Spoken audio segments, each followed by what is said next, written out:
Hello students, आज हम शुरू करेंगे क्लास 10th एक्सरसाइज 6.4। इसके पर 6.4 शुरू करने से पहले बच्चों संक्षेप में जान लेते हैं कि इसमें है क्या।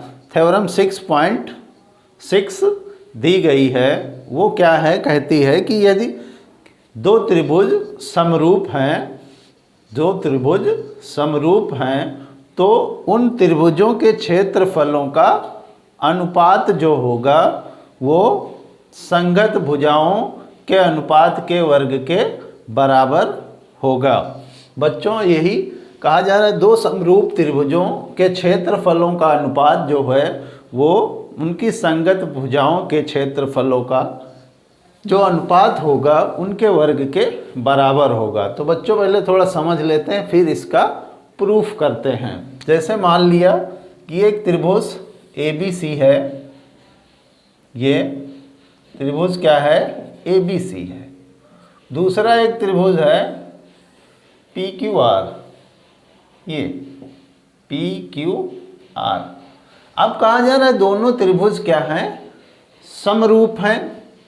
कहा जा रहा है ट्राइंगल जो ABC है वो सिमिलर है किसके, ट्राइंगल PQR के। जब सिमिलर होगा ऐसा प्रमेय में कहा जाता है, प्रूफ अभी कर रहा हूँ बच्चों, थोड़ा समझ लो।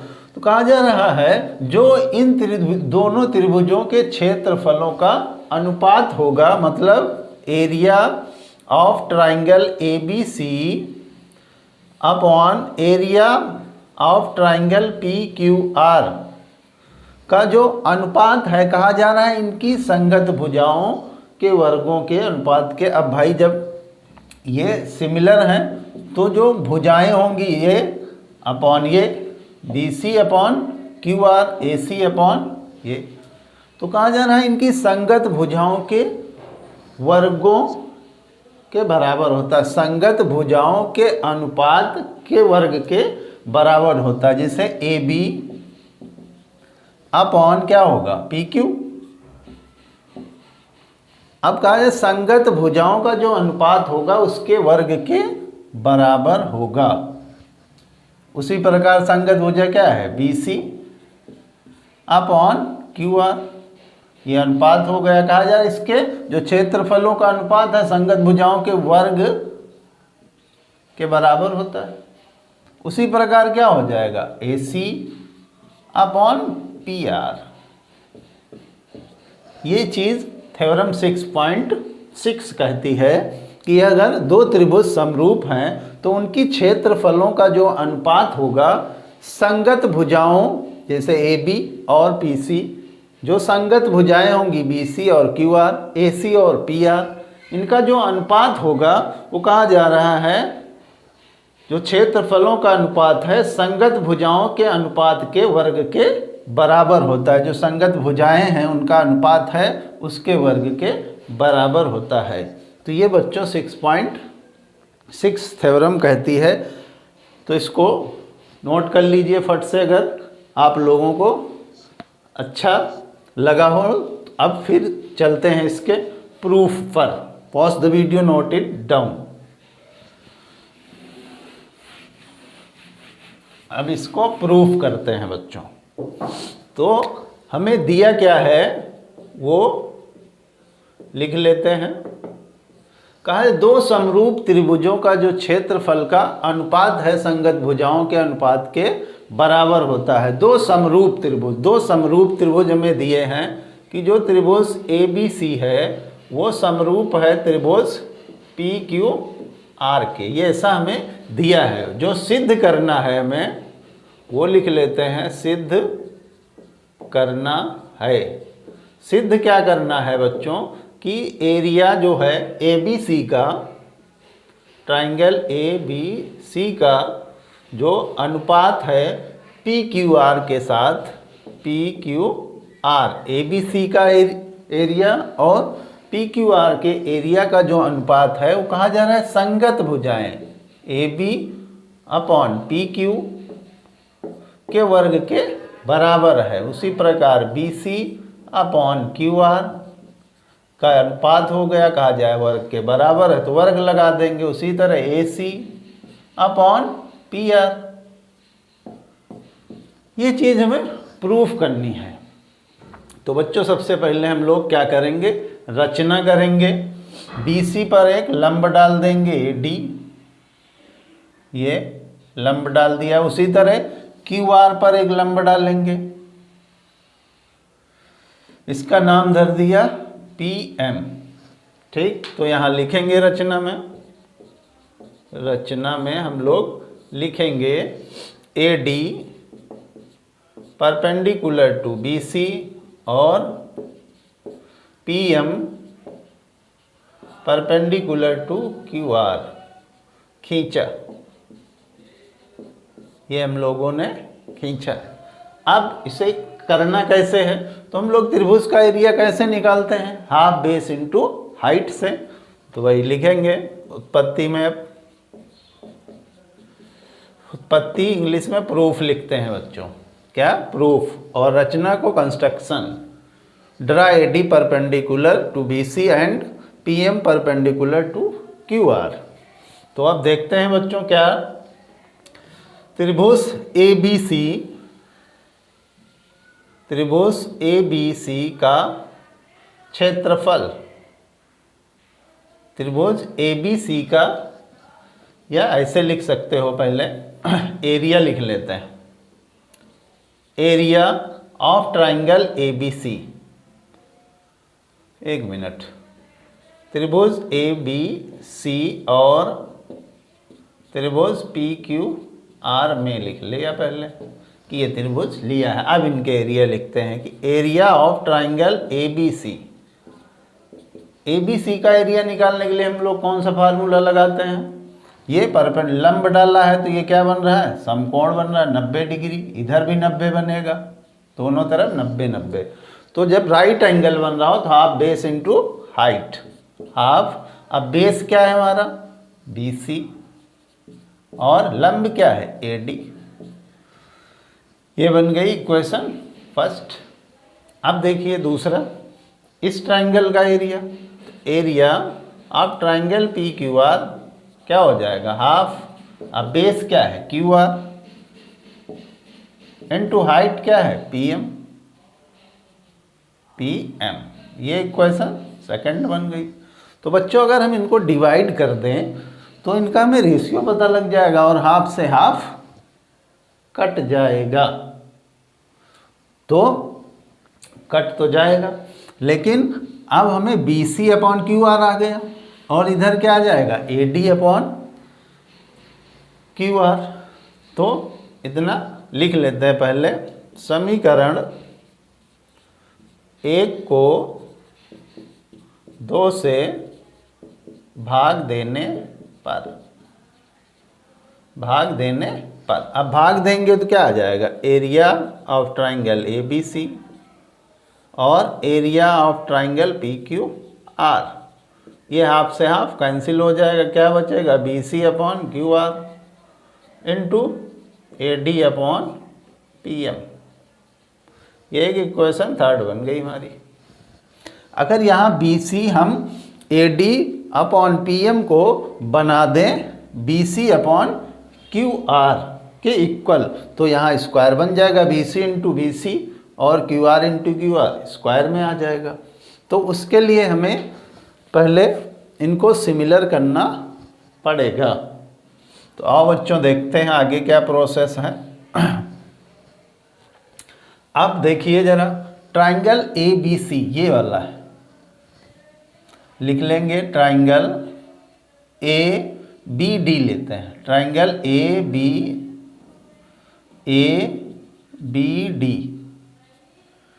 और triangle PQM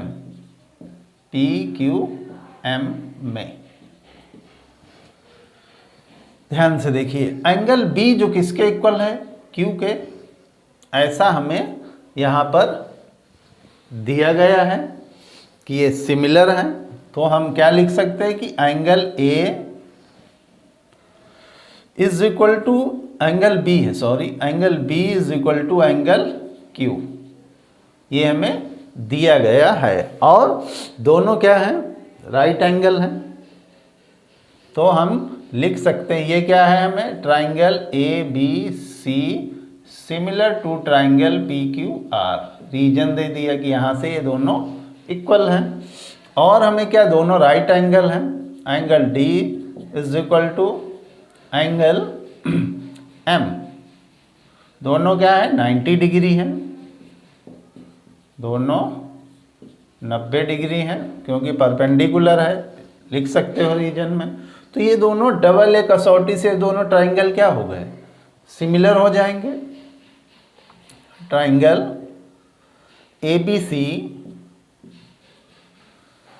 A B D similar to triangle P Q M, किससे सिमिलर हुए भाई, डबल ए समरूपता कसौटी से, समरूपता कसौटी से सिमिलर हो गए। तो इनकी साइड्स का जो रेशियो होगा वो भी क्या होगा, इक्वल होगा। तो देखिए तो ए बी अपॉन क्या हो जाएगा पी क्यू, और B D upon Q M, Q M, और A D upon P M. ये चीज़ तो हमें यहाँ से इतना मिल गया, लेकिन हमें बी डी ये तो मिल गई। अब ये भी एक समीकरण मान लो, समीकरण हो गई ये फोर्थ। अब हमें ट्राइंगल देखो दिया क्या था, जरा यहाँ पर ये तो हो गया था, और हमें क्या दिया था जरा ध्यान से देखिएगा, इधर ही कर लेते हैं। जो त्रिभुज ए बी सी है वो हमें दिया है ट्राइंगल पी क्यू आर के सिमिलर। अब जब सिमिलर है तो हम इनकी साइड्स का जो रेशियो है वो क्या होगा, इक्वल होगा। तो ए बी अपॉन क्या होगा P Q equal to B C upon Q R, और ए सी अपॉन क्या लिख सकते हैं पी आर। ये इक्वेशन हमारी फोर्थ थी, इसको फिफ्थ बनाएंगे, फिफ्थ बना लेंगे। ठीक, अब देखो जरा A B upon P Q, A B upon P Q equal किसके हैं, B C upon Q R के, A C upon P Q. तो यहाँ देखिए A B upon P Q किसके इक्वल है, B D upon Q R के, किसके, B D upon Q R के। तो हमें उसकी तो ज़्यादा ज़रूरत है नहीं, तो A B upon P Q को हम क्या लिख सकते हैं, जरा ध्यान से देखिएगा समीकरण इससे और इससे, समीकरण 4 और इससे 5 से, समीकरण 4 और 5 से A B upon P Q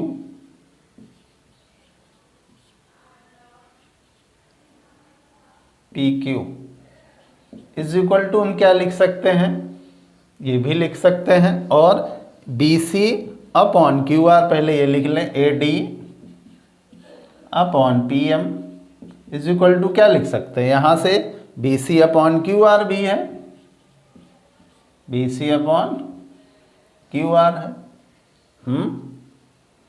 P C upon Q R है, और A B upon P Q किसके है, A C upon Q R के, A C upon Q R के, क्योंकि ए बी अपॉन ये इसमें दिया गया है। ठीक, तो अब हम क्या करते हैं, समीकरण 2 में जो समीकरण ये 3 है इसमें वैल्यू पुट कर देते हैं। जहाँ लिखा है A D upon P M की जगह हम क्या लिख सकते हैं, ए बी अपॉन ये लिख सकते हैं, बी सी अपॉन ये लिख सकते हैं। तो यहाँ इसको मान लिया 6th। ठीक, अब समीकरण 2 में वैल्यू पुट कर देंगे, यहाँ लिख लो समीकरण 3 व 6 से। अब जहाँ AD/PM है उसकी जगह हम क्या लिख लेंगे, BC/QR। तो उसी तरह यहाँ पर अब लिखेंगे एरिया, कट ना जाए बच्चों, triangle ABC upon triangle PQR is equal to क्या दिया है, BC/QR।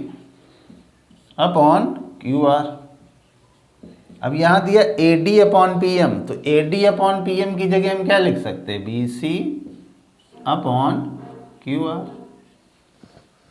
ठीक, तो इनको गुणा करोगे तो क्या आ जाएगा, BC/QR का होल स्क्वायर आ जाएगा ना, BC square, QR square, whole square लगा दिया। अब BC/QR किसके इक्वल है, AC/QR के, तो वो भी लिख सकते हो बराबर AC/QR का होल स्क्वायर। और AC/QR किसके इक्वल है, AB/PQ के, AB/PQ। तो ये बच्चों सब इक्वल आ गए। यही हमें क्या करना था, प्रूव्ड करना था। ये हमारा सिद्ध हुआ कि जो ट्राइंगल एरिया है ABC का और PQR का रेशियो है, इनकी संगत जो भुजाओं का अनुपात है उनके वर्ग के बराबर आ गया। यही बच्चों हमें क्या करना था, इस थ्योरम में प्रूव करना था। तो वीडियो आशा करता हूँ कि अच्छा लगा होगा।